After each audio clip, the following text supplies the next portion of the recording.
IT Pro TV, binge-worthy learning for IT teams. Why is it binge-worthy? It's learning presented in an engaging and entertaining talk show format that beats voice-over PowerPoint snooze fests. Watch over 3,300 hours of content in their on-demand library on your desktop, on the go, or in the comfort of your own living room. IT Pro TV is IT training you and your team actually want to watch, which means a better return on your learning investment. Get started with IT Pro TV for Teams by visiting itpro.tv/Security Weekly and start a 7-day free trial and get 30% off standard or premium IT Pro TV memberships using the code SECWeekly30. Signal Sciences is the industry's first web protection platform that works in any cloud, any container, any platform as a service, and any modern application architecture. The Signal Sciences web protection platform can be deployed in next-generation WAF, RASP, or reverse proxy modes, giving customers ultimate flexibility and coverage. Protect your web applications with Signal Sciences web protection platform. Signal Sciences, protecting applications, connecting teams. For more information, check them out at signalsciences.com/PSW.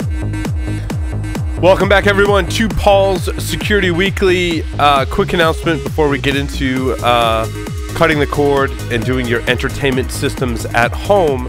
I want to mention Domain Tools, very proud sponsor of the Security Weekly Network. securityweekly.com/domain tools.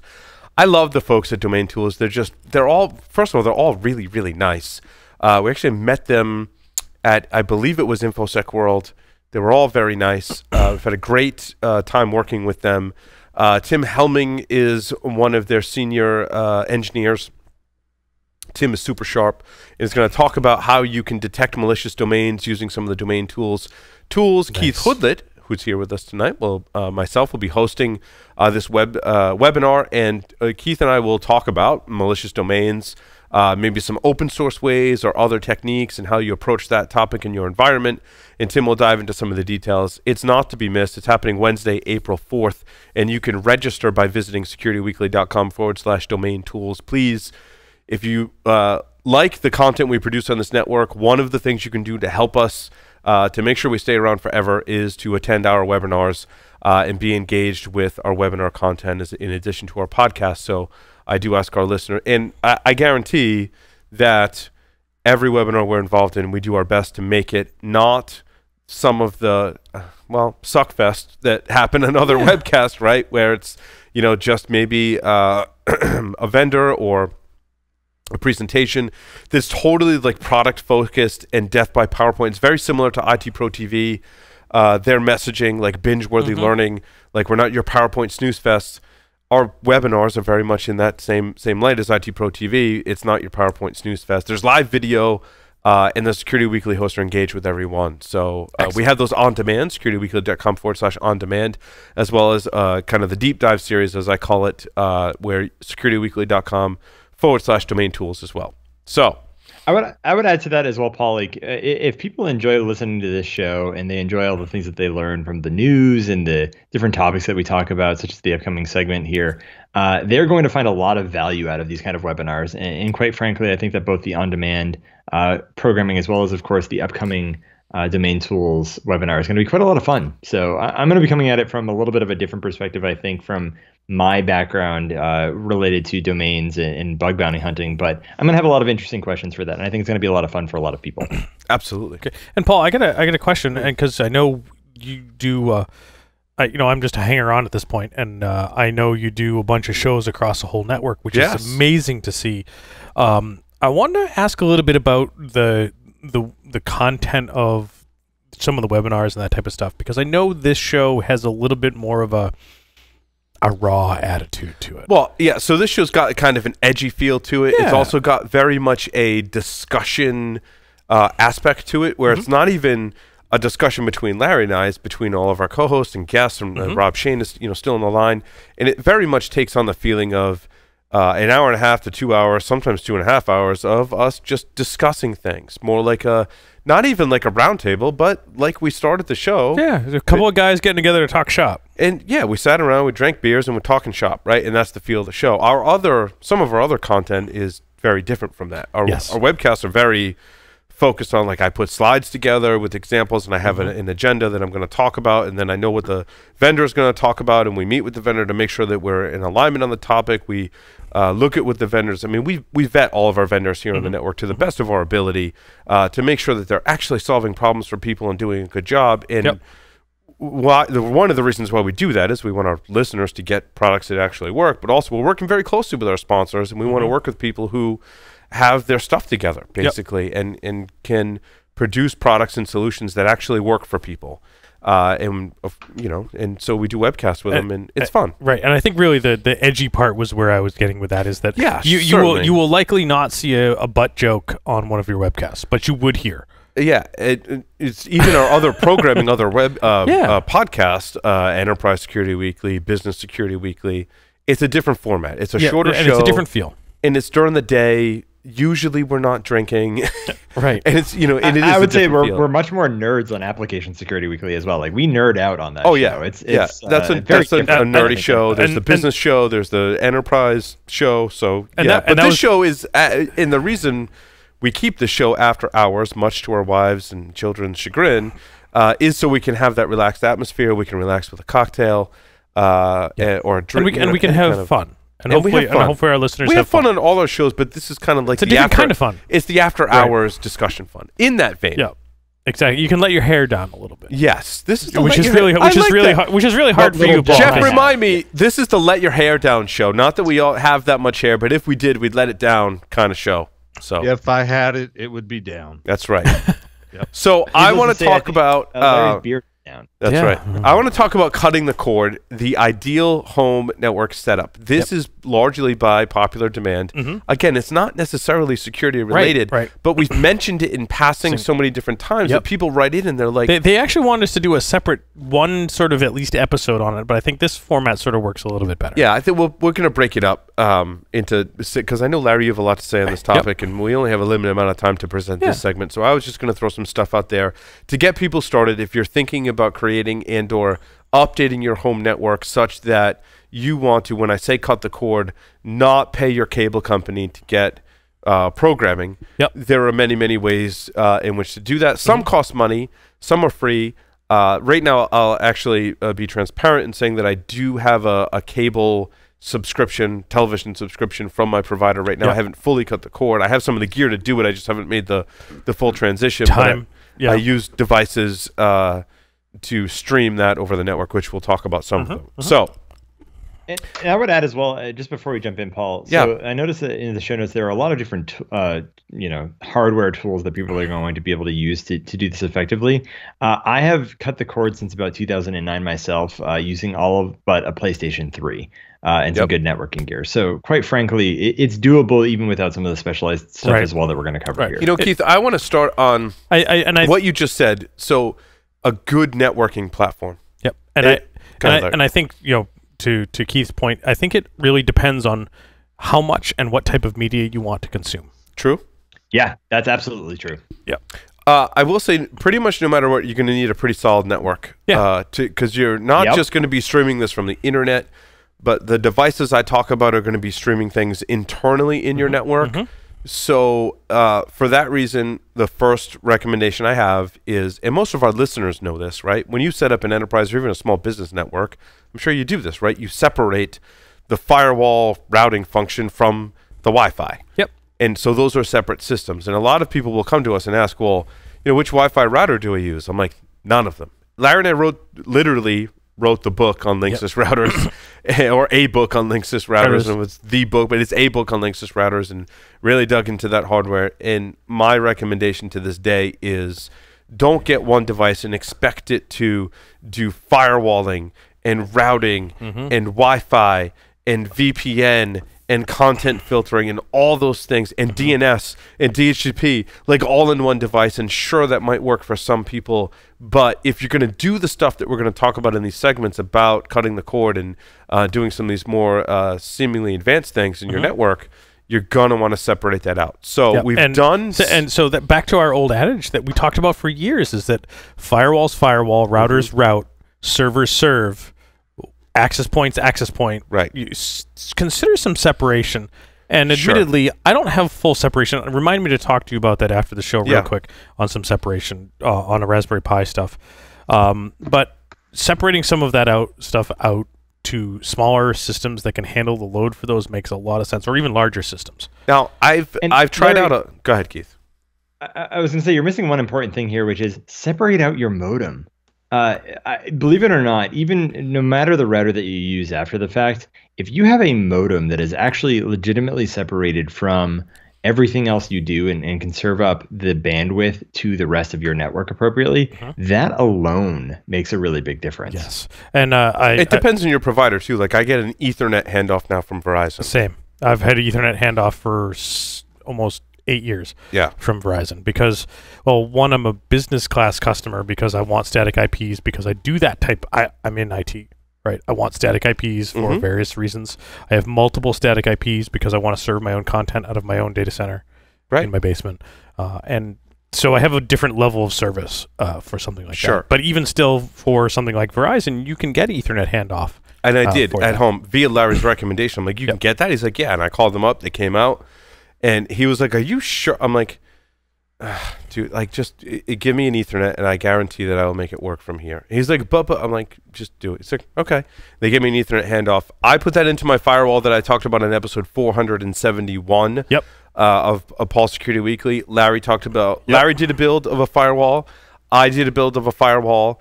More recently, I've got an alternative firewall, which is a Kotom Q190G4. All of the links to everything we talked about are in the show notes, wiki.securityweekly.com. And that Kotom is the one from episode 500, right, that we talked about? The 489, Greg Foss. No, we also talked about one on 500 that Greg Foss was here on 500, and he did bring that to us, correct. And it's the same one he talked about in episode 489. Excellent. It is I believe, a quad-core Celeron, 4 gigs of RAM. I forget the very similar to some of the specs for things that we. It's built. Like $200. It's what controls the internet here in the studio, which is why I put it in the show notes. So we talked about the hardware firewall builds, and it's just a firewall. We talked about the device you can buy on Amazon today for around $200, and then the software that I like, I believe was on your recommendation, Larry, was OPNsense or OpenSense. Yep, and I am still using pfSense. Yep. pfSense is still a really solid choice, but there's an open source, another alternative to pfSense called OpenSense that I discovered. The reason I made that switch was because pfSense made a blog post a while back that basically said we're only going to support chips with some kind of AES encryption. I have it in my slides on my presentation I gave.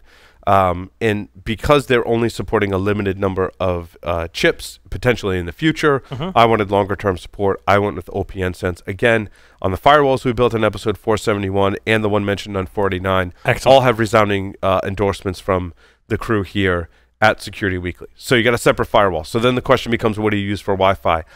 There are lots of options. There's the off-the-shelf consumer-based Wi-Fi stuff that Larry and I wrote about in the books. I think that largely falls all into the same category of fairly crappy. I mean, varying levels of crappiness. Netgear Nighthawks are pretty good, actually. Yep, and I have the same one that's hanging in the studio, the old one in the studio. That's a Netgear Nighthawk. And I have to reboot mine about once a month just because. Yeah. So what I recommend is so the middle ground, well, there's lots of places you could go from consumer-based hardware. If you're a nerd, you can build your own wireless access point. Sure. And if you want to do that, that's fine. I just find that's more trouble than it's probably worth to maintain my own Linux-based access point. If you want to learn, it could be a fun thing to build. In production for the office and at home, I need something that's really more off the shelf and has a team of engineers behind rather than just Paul as the engineer. It can be fun to build your own. I want to discourage people from doing that. But if you're looking for plug it in and it works, the different categories like consumer-based stuff, build it yourself. I think the next level after that is Ubiquity. Ubiquity makes some of the best Wi-Fi gear on the market today in terms of a balance between it gives you some of those nerdy features and it runs Linux. So it's basically they've done the hard work of putting Linux and making it run an access point, giving you some manageability of that. The other options after that are like the Eros. Google's got one that runs the Wi-Fi for your house. That's meant for people with very low technical skill to implement a robust wireless network. And I haven't used that gear. People speak highly of it, and that's fine. My recommendation is to use the Ubiquity gear. I think it's the best balance for our audience that has some technical level of sophistication in the technical proficiency, and also may not want to be bogged down with maintaining Linux distros on 3 different access points in your home. I recommend Ubiquity. It runs fast, and the reason I recommend it in this light is because it runs so well. Like their implementation, and Larry, you teach the wireless course for SANS, right? Ubiquity's implementation of an access point works really, really well. I mean, speed, throughput, bandwidth, latency, just the way they've implemented the antennas, all of it they got right. It becomes largely about the stability of the driver and the underlying operating system. And Ubiquity's done a really great job. Some other so ones, what you'll find, if you have a consumer-based access point and you replace it with Ubiquity, you're like, wow, like all my wireless problems just went away. And so there's a link to... I've got some specific recommendations and questions there. So Ubiquity AP, the AC Pro is a BG and AC. It has... ABG and AC, yep. 3 different radios in it. Or really? two or 3 different radios in it. They're $131 for an access point. And that's cheaper than the Nighthawk ones. I would say put 3. Put 3 in your house if you need. Put 1, put 2, put 3 in your house to get... I have 3... of the actually BGN variety in my house. It's not the AC ones. These are the newer models I'm recommending. Keith wants to say something. Go ahead, Keith.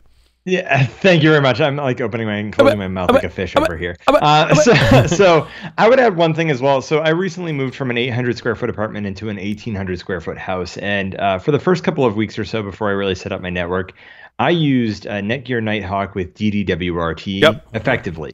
Across 3 floors in my house, right? Sure. We have exactly that in the office here. Yep. So I moved to Ubiquity gear because it was overall probably a better experience for my wife and for myself, being able to switch between access points from the main floor up into the office that I am in here today. But to that point as well is, if you have less than an 1,800 square foot apartment and it's not, solid brick between every single wall in your home, you could probably get away with 1, maybe 2 Netgear Nighthawk devices with DDWRT, 1 on a relay mode, and be just fine. Yeah. So there are other options as well. Yeah, I agree. That said, so my Nighthawk, which I really need to replace because of the memory leaks that I have to reboot once a month. One of the ones that I saw that was a pretty neat form factor, and I don't know how well it works from an AP standpoint. This came up yesterday and today, was the Unify AC mesh routers. The one that's kind of nice about that is allegedly it runs OpenWrt, and you can run the new version of Kismet on it. Nice. So there's some things there. It doesn't do AC though, which is I will say debatable. A huge difference between the Netgear Nighthawk and the Ubiquity is Ubiquities can support power over Ethernet. Yes. Which makes it so much easier to deploy in your house. Like anywhere you could potentially run an Ethernet cable. In my house, for example, I have one on the 2nd floor, and it's kind of close to the stairwell. So it can cover basically the whole 2nd floor and even most of the 1st floor. All I did was run an Ethernet cable up into my attic and poked it through the ceiling, plugged it in. It gives it power and Ethernet, and it's a beautiful thing. Now, that said, my Nighthawk AC from Netgear lives in my basement. It actually lives below grade, but is 12 feet line of sight from my office, so that works great.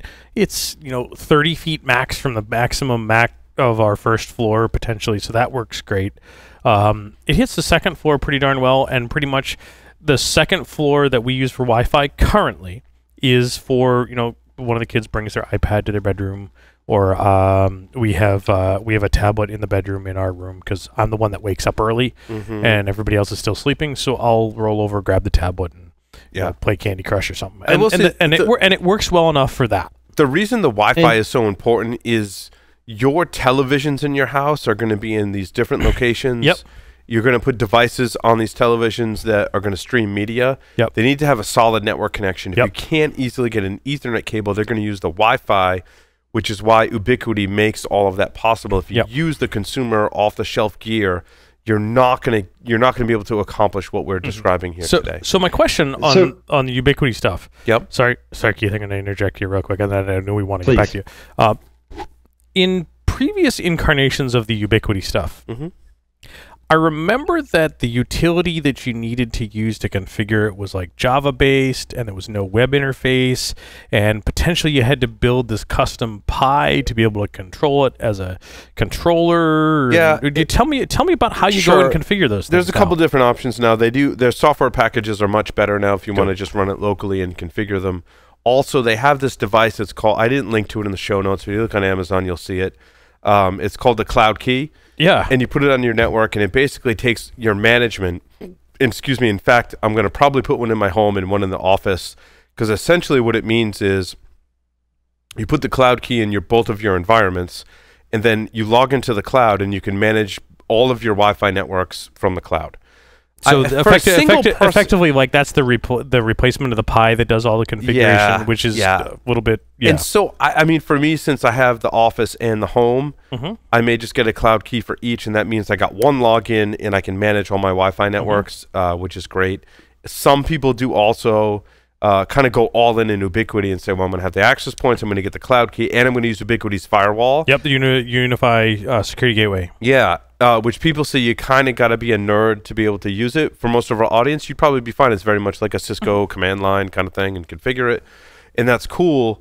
I don't know what the throughput is like on those devices. People mostly say good things about them, so that's an option. I kind of prefer OpenSense for my firewall, but I would totally entertain the Ubiquity gear given their track record. So again, having a good, the moral of the story at this point is have a good firewall, make it separate from your Wi-Fi, whether you're using an Ubiquity firewall, something that supports OpenSense, something that supports pfSense, something beefy. Don't do it on a Raspberry Pi. That's, in my opinion, not powerful enough, even an Odroid C2. Like, don't try and skimp out. Spend the money on a good firewall. Ubiquity definitely is my choice for access points. And believe me, I've built access points from Linux. I've done same. A lot of projects on Raspberry Pis. I've done a lot of projects on Odroid C2.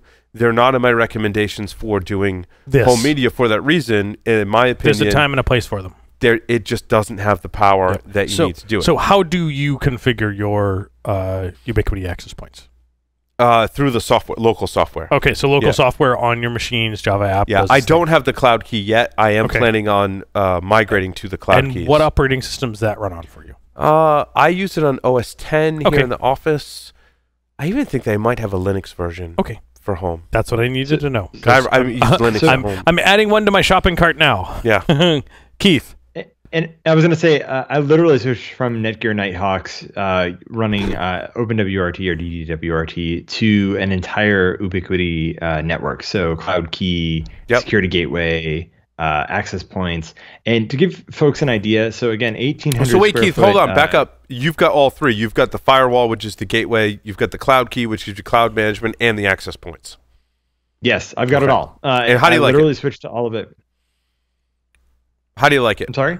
How do you like that system? I'm streaming video and audio right now for a podcast from the northern climes of New Hampshire, and yeah, it's awesome. Nice. That's all I can say about it. Needless to say, and literally, I would say this as well. So perhaps like local pricing permitting, I paid something like around $600 to add 2 drops into my home to drop power over Ethernet cable from my 3rd floor office down to my 1st floor, and then in my 1st floor, the actual PlayStation 3 that I'm running all of my streaming services off of is connected directly into the switch to get all of that over Ethernet. So to that end, I don't have multiple TVs in the home, unlike perhaps other listeners as well, but I would say this. Over Ethernet, it's great, but also over Wi-Fi, my wife never complains about losing, connectivity between floors, and I'm able to do Verizon Wi-Fi calling, which, by the way, is awesome up here in New Hampshire because, let's face it, we're in the woods. And yes. No, that's great. So now that we've got the networking piece covered, I want to talk about what is the device that you attach to your TV. Devices. Yes. In my case, I've tried several different devices that do streaming, from Apple TVs to, like I said, Odroid C2s. I've done Raspberry Pis. I've done, God, all kinds of other devices. I've tried building my own PC to do it. I've tried the Myth TV thing. I've tried the stuff that comes with the TV. I've tried everything. The thing that I like the best is none of those things. The thing that I like the best to attach to my TVs, to be able to, I've tried Roku. I've had a ton of Roku devices too. Yes.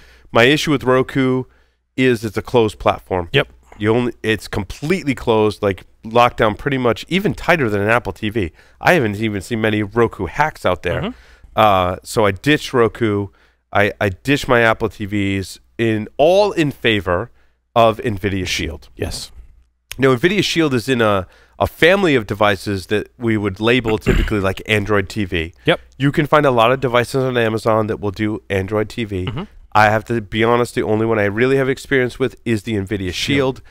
To me, when I reviewed all the specs, it has the most CPU, RAM, and throughput of any device, so it's the beefiest. It's also one of the more expensive. They come in around $180 to start. You can get some ones with a little more storage and some extra options for a little more. You got the ones with the extra more. I got the one, the base model. I think I did one with the extra more stuff on it, and then the rest of them starting to do base models for my other TVs. It's slowly replacing the Fire TV. Fire TV Sticks, Fire TV Gamings from Amazon, which I wasn't a huge fan of, primarily because of throughput, and because of the pain in the butt to what people call hacking them. We'll maybe cover that in a separate segment. I want to focus on the Nvidia Shield. It's essentially, it runs Android. It's from Nvidia. In addition to Android, they've built on this whole gaming platform, so we can play games with the gaming controller, and my kids like to do that sometimes. So it gives some gaming functionality to your TV. Also, you can put Android apps on there of any variety. So that means installing Kodi is just installing an Android app like you would on any other. And I'm not saying you should pirate content from the internet, stream content, but Kodi is available for Android. So to that, I bought our Shield on your recommendation because we had this talk.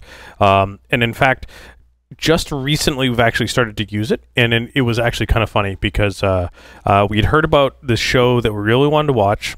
And it was... it's a Netflix original series. So the only way you can watch it at Netflix. So we fired up the Shield, which really had remained unused. Fired up the Shield, logged into Netflix, and added it. And we watched the first episode, and it was last Sunday. And we're trying to figure out, Sunday home day, what are we going to make for dinner? We usually try to really make an epic meal on Sunday, big family dinner, because my mom would normally come over for dinner, but, health problems. But and we're watching this, and we're watching this episode of Ugly Delicious, and it's like 4:30 in the afternoon to start the episode, and I said, "Let's watch this," and we watched it, and it was beautiful, it was perfect. It was like 1080p because it's the best our TV can do. And they do 4K. The Shields do 4K. They do, and so ours was 1080p because that's the best our TV can do. And about 45 minutes in, my wife says, I want pizza. Because it was an episode on pizza. Like the craft pizza and comparing craft pizza to Domino's. And it's an amazing show. And she's like, I want pizza. Like, great, let's get pizza for dinner. Problem solved. So we really started to use the Nvidia Shield a little bit more. And I've got mine with Kodi tied to my home library. Sure, absolutely, you can do that. And I'm interested to hear what you use to serve your home library. I use Kodi. Well, on a network. So you use Kodi as a recipient. A NAS device with SMB. Oh, so something with SMB, which I've got a Windows box, a Windows 10 box that's serving SMB to that, which is fine. Now the history of my home network is XBMC, which was the predecessor to Kodi. It was actually the same. It's the same code base. They just renamed it Kodi. We'd put XBMC on the original Xbox, hacked Xbox, and put an SMB share on the network and stream content. And I started there, and now have progressed to where I still have that set up, but I just use Kodi. Except now I run that on the Nvidia Shield. The Nvidia Shield also, I find that the apps just run better on the Nvidia Shield platform. So I don't have Netflix anymore.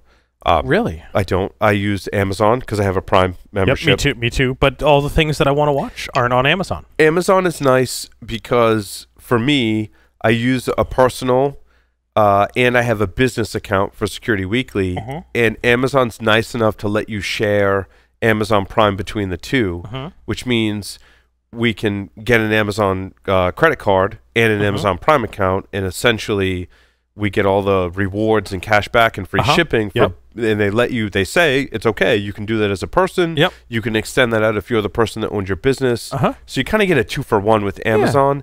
So I mean, that's a weird thing. Not all of us own businesses, but if you do, you get a 2-for-1. You can set up multiple subscribe and save. So we've got a subscribe and save for the business to make sure we have things like water, paper, water, all that stuff. And at home you get diapers and peanut butter and all the stuff for the kids, right? And so in our case, ramen and and potatoes and So we have the Amazon app.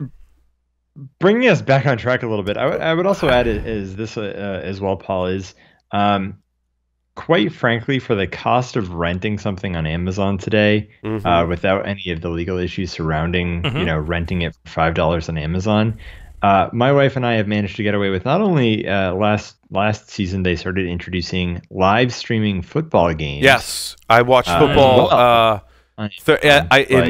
Ironically, it's Thursday Night Football, I believe, which is streamed on Amazon. So after the show, when I get home watching Thursday Night Football, I would use Amazon. The other advantages of the Shield are it integrates with your Google accounts, which means your Play Music, your Google Casting. So from my phone, I can cast to my TV and listen to music. The other apps that I use on Nvidia Shield, minus Netflix, are Sling. So Sling is a great way to get over-the-air TV free in an app. I love the plan that we have that I upgraded to that includes El Rey.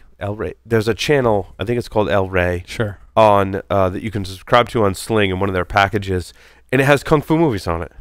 And a lot of other content. All you need, Paul. So, but it has a ton of old school kung fu flicks. Then I'm like, well, that's convenient. Plus, my kids can watch TV on it. You can subscribe to shows. It has live content and pre-recorded content. Essentially, for me, that eliminates the need for a DVR. So my question is, no more Netflix. No more Netflix. How do you watch Black Mirror? How do you watch Black Mirror? So my friend that canceled Netflix says that everything that you could watch on Netflix, you can find on Kodi. Okay.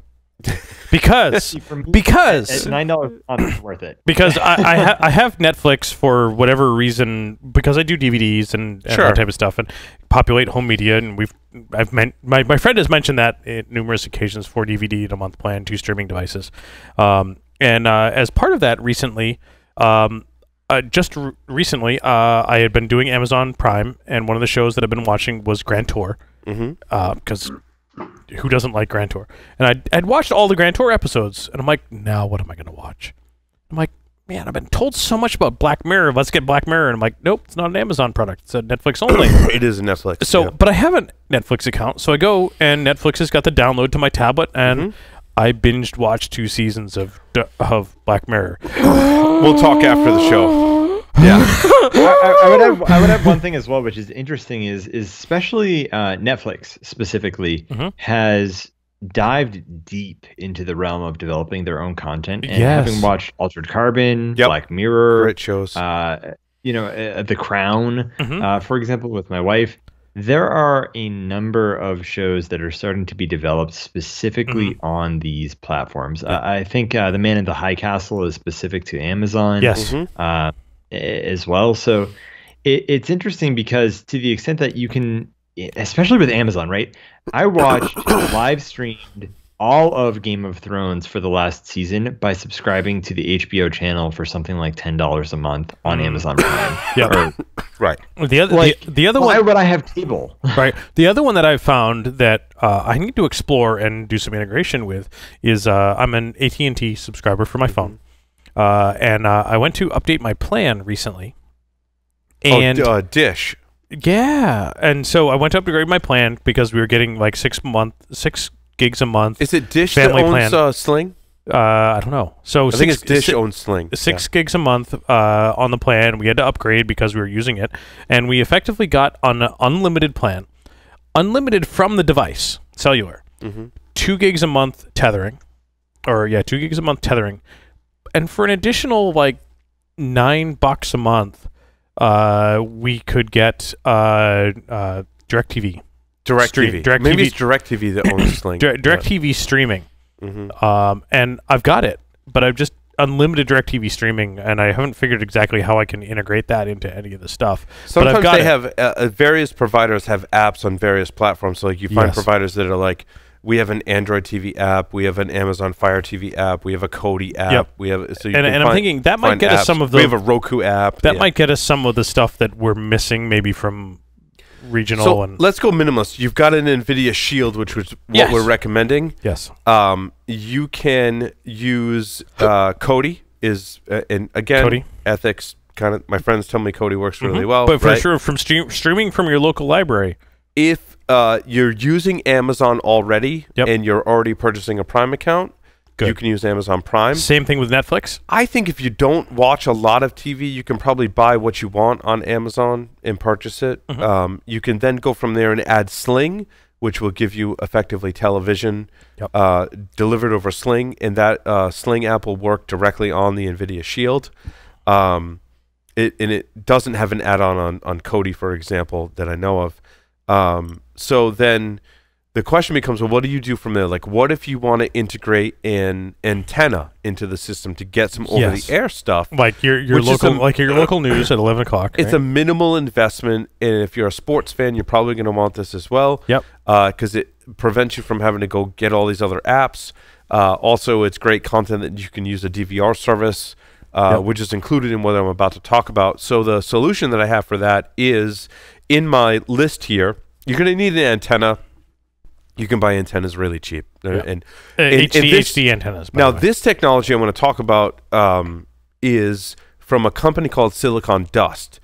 And what it does is it essentially, think of it as centralizing your cable TV consumption and or your antenna TV consumption. OTA, over the air. Over the air. So essentially, you've got one Silicon Dust device. You can choose the device. You can say, I want my Silicon Dust device to connect to an antenna.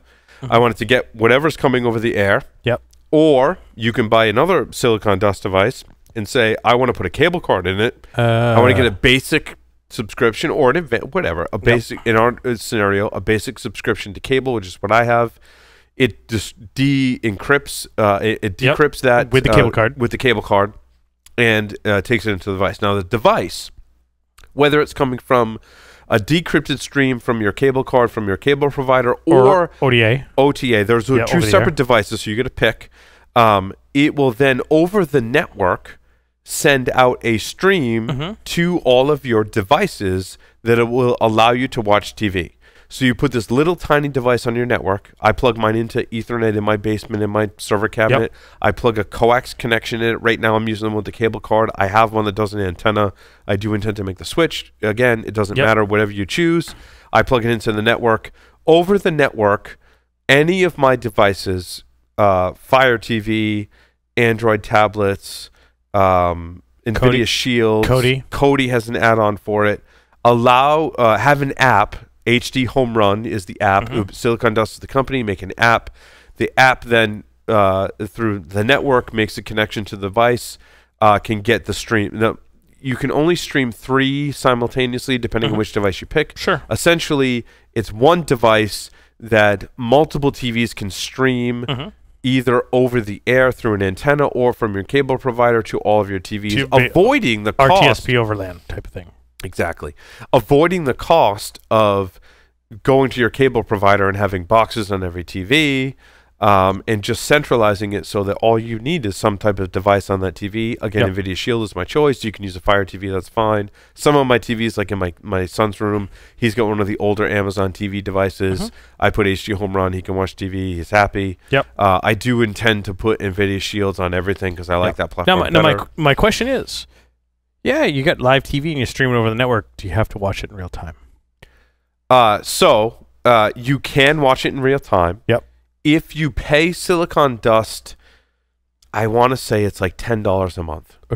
You can subscribe to their DVR service. So they charge you a monthly fee, which is not that much. And the app like auto updates, and there's some weird button combinations I had to do to get into the screen to enable DVR.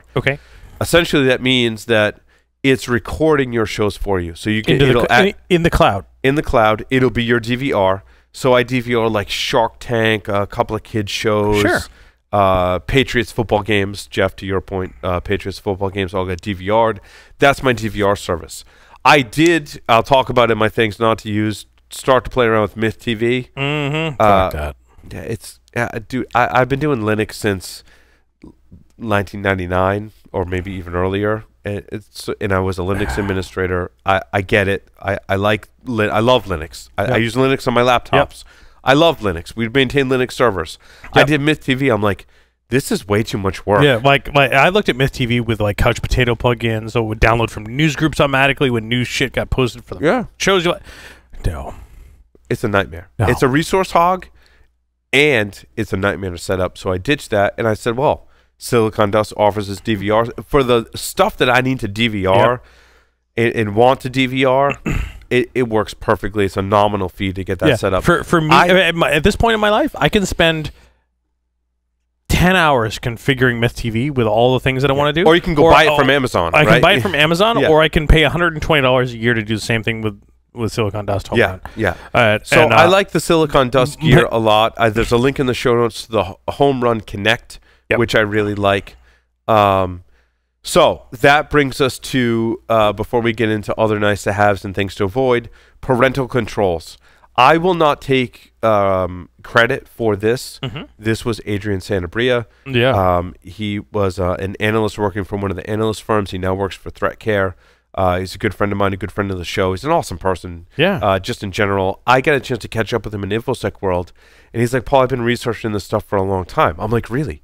I'm like, tell me, please, what do you use for parental controls? And he's like, dude, believe it or not, we're standing here in Disney World, in a Disney property at Contemporary Resort. He's like, I use Circle by Disney. I'm like, really? Well, like, what? He's like, and I'm not sure how it came to be, but essentially, there's a $100 device. It's called Circle by Disney. You plug this device into your network. You then download the app on your phone. It connects. You configure the Wi-Fi like you would many similar kinds of devices. And you get a list of everything it discovers on your network. You attach that to people in your home. You create a profile for everyone in your home. So I created a profile for all 5 people in my home. You can say ignore everything for mom and dad and let them use the internet like they always did. For all the 3 kids, you say these are their devices. This is how much time I want them to spend on their devices per day. I want you to filter adult content on the internet. I want you to filter YouTube so they don't stumble across stuff on YouTube, which I still don't know exactly how it works. But I enabled it just as a test, and we'll see. I don't understand the details behind it. That would be the one I'm interested in. Because filtering YouTube content is very important and very much like black magic. And so I'm curious what their black magic is. I don't know. I just got it about a week ago. And it comes with a recommendation from Adrian, which gives me high hopes. My wife did say when she was on Facebook in the various groups and people she's friends with that people had used it and did like it. Interesting. I've been using it pretty effectively. So my kids get 2 hours a day per child. Sometimes if they leave it running or just from observation we know they haven't been on, or if they've done chores, you can go into the app and say reward my child with an extra hour, an extra 15 minutes, however would you choose. I have 3 kids. I like being able to, I don't want to be like the network police, but I don't want them spending 8 hours a day on their tablets watching YouTube either. So it allows you to manage it. And I try not to use it as punishment. I got to be honest, sometimes I do say no more today, or you're in trouble, so therefore you're cut off for the day. But I try not to use it like every day. I don't like to tell my kids like, hey, be good, or I'm going to cut off your internet. Like I don't want to abuse it in that sense. You don't want to. You want to. Yeah. You don't want to be over. It's a very different world that we live in that parents can do that too. I remember my mom being like, "Look, no more internet," and she changed the password to the 28.8, so I got net zero and I was back on the internet. Man, my mom just used to pick up the phone to disconnect you, right? But this is a nice way to manage it because I can say if you want to spend 2 hours on your tablet, and actually it's been working out pretty well. They actually won't use it during the day, and they'll save up their time for at night, so that at night they can relax and wind down and watch their tablets. But and if they start late, what's nice about Circle is you can set a bedtime. So even, let's say it's 8:30 and you've set a bedtime at 9, they may have 2 hours. They only got a half an hour because at 9 o'clock, their tablet shuts off. And I'm like, dude, you got to go to bed. Like, but if they've been good for the day, I can be like, all right, I'll give you another half an hour. Yep. If they've been good. So I use it as positive reinforcement. Again, it gives me some content filtering, which I feel is important, because if I told you some of the YouTube videos that my kids have stumbled across, you would want to cry, and you'd want to like punch someone in the face that worked at Google for letting your kids see that type of content. He's not bored. He's just yawning. I saw that yawn. I saw that. Sorry. So there is a link in the show notes to that, because I think it's important for our listeners. And Paul, we as a family have taken a different approach in that their tablets are charged downstairs, just like all of our devices, so they don't go to the bedroom with them at nighttime, so they can't cheat. If they, our 10-year-old is the one that's of the variety. She has a TV with a Fire Stick in her room. Yep. Which my 10-year-old, almost 10-year-old that stuff. Yep. But the TV is down here, and she has a bunk bed, and she goes to bed the same time as her 4-year-old sister at 7:30 at night. But she can on weekends, and weekends is different. She can stay up as late as she wants. But during the week, she can stay up till a reasonable hour, and she has learned what a reasonable hour is, because we told you can stay up until a reasonable hour. If you're grumpy in the morning because you didn't get enough sleep, too late. You stayed up too late, right? And we're going to be mad. That you get to stay up as late as you want on the weekend, as long as you're in bed reading, right? And she cranks through a couple hundred pages a night. Sure, some nights. On a weekend, we're a little bit more relaxed, and that recently she and her 4-year-old sister go up to her room in the little pillows and watch videos about hurricanes and tornadoes, and like they're actually doing educational learning type things. And like the 4-year-old comes down and says, "Can we move to Tornado Alley because I want to see a tornado?" Right? Like what 4-year-old says that? And what I like about so far about the Circle by Disney is that it lets you manage it. Right. So you can actually set different restrictions on a weekend versus a weeknight where they have to do homework. The 4-year-old maybe not so much, but your older one has to do homework. So you can set different restrictions. Right. You can give rewards. You can integrate it with different apps that force them to do chores to earn more time. That's not in Circle by Disney, but what I realized is that some of the integrations allow you to say, you cut the time back and say you've used your half hour of iPad time. By the way, make sure you go feed the dogs, take the trash out, pick up your room, and if you've done all that, that earns you your additional 2 hours of time on your tablet. In what I like about the Circle stuff, essentially, to boil it down, is it lets the parents manage their children's time. And now, admittedly, we have one child in that range. You have potentially 2 or 3 in that range. So all 3 of my kids actually have tablets. And so both my youngest is not quite 2 yet, and he still has a tablet. Both of ours do, and ours are 4, almost 5 and above. And I tell you what, all the kids get. My wife actually told me, if you limit my internet, it is grounds for divorce. Yes. So I was like, here are your devices. You are not filtered in the app. So and we've chosen. So the 4-year-old is pretty easy to manage. Hey, it's time for bed. Put your iPad away. And she doesn't use her iPad all that much. Most of the time it's in the car because to some entertainment, like doing coloring and learning apps and stuff for the 4-year-old. But the 10-year-old likes YouTube and stuff. But we've got this new rule in our house. The big one is because she is testing for her black belt in June. And we're going to continue moving this forward. You want screen time? TV? News is acceptable. We put news on in the morning, because we want to watch the news. They watch the news. News is a freebie. Right. You want to watch Sophia the First or whatever kids shows you want to watch?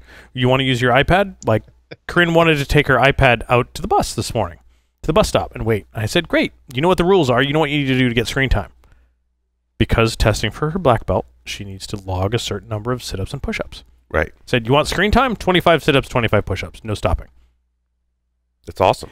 Boom, boom, boom, boom, bam, bam. I'm like, great, here's your iPad. Yeah.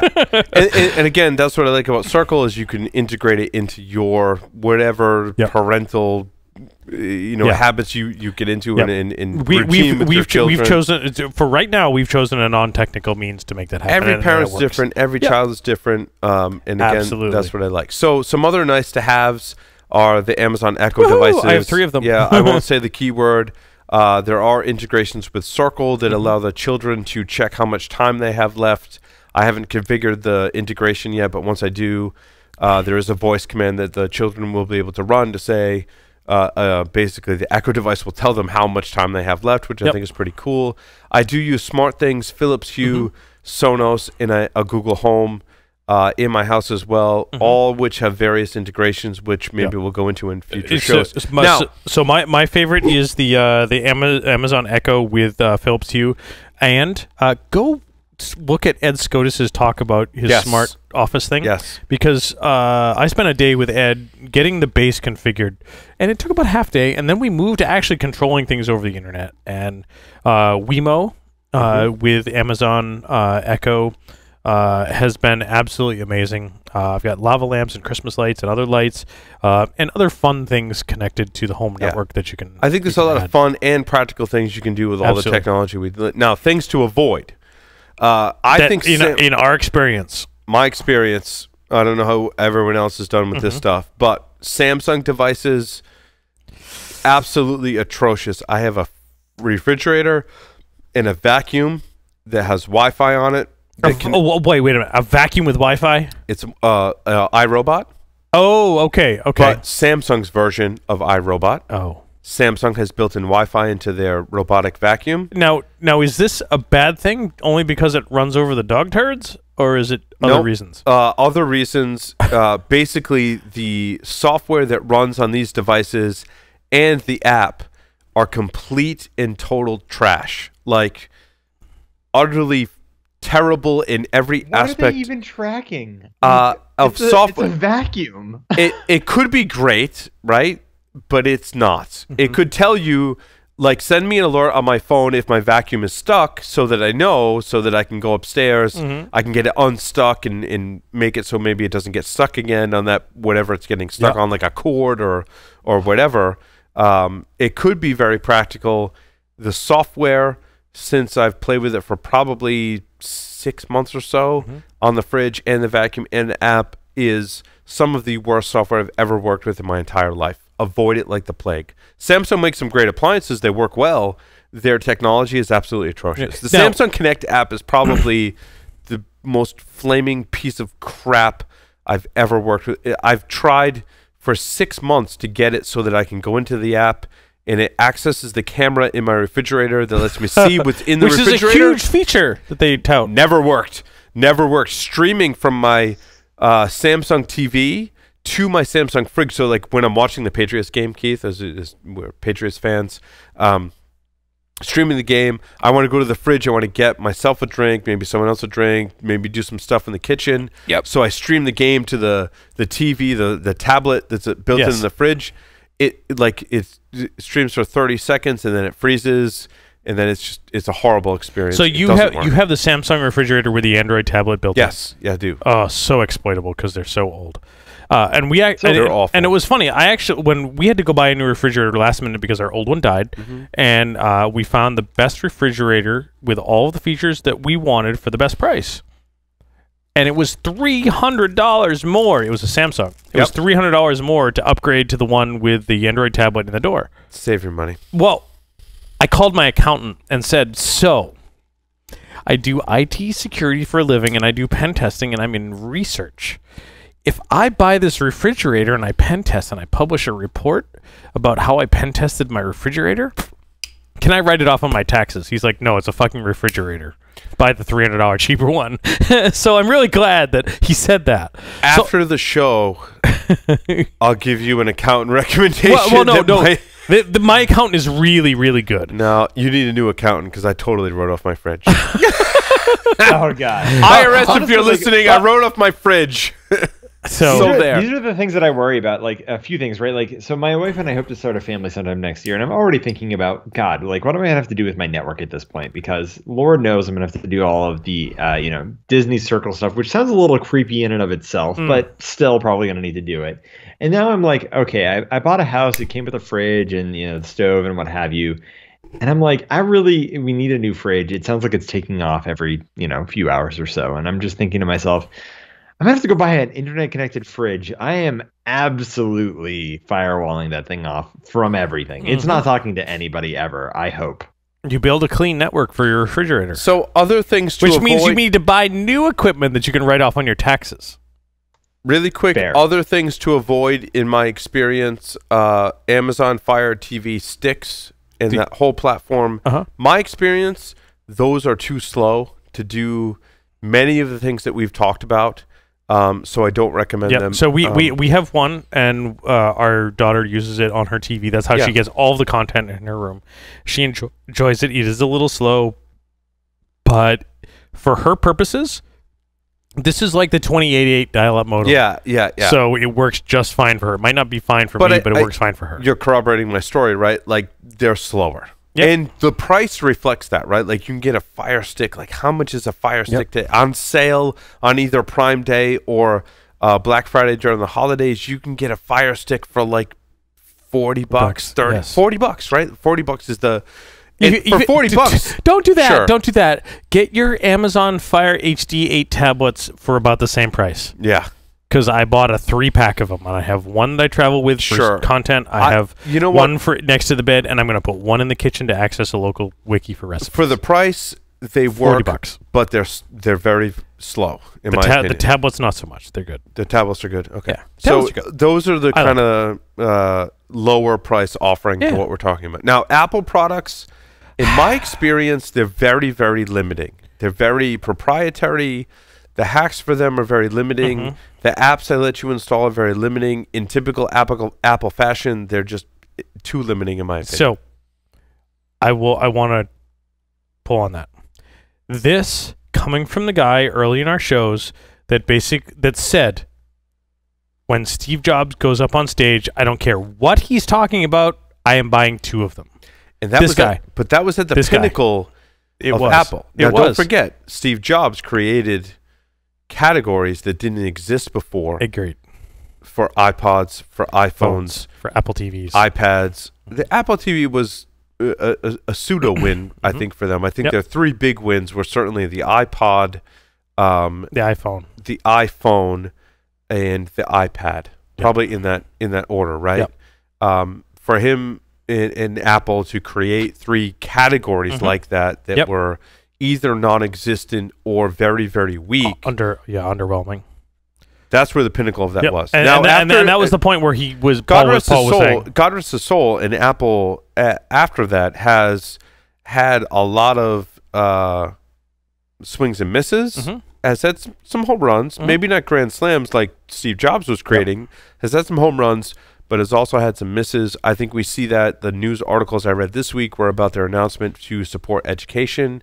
And they talked about having a tablet and iPad, essentially with a stylus called a crayon.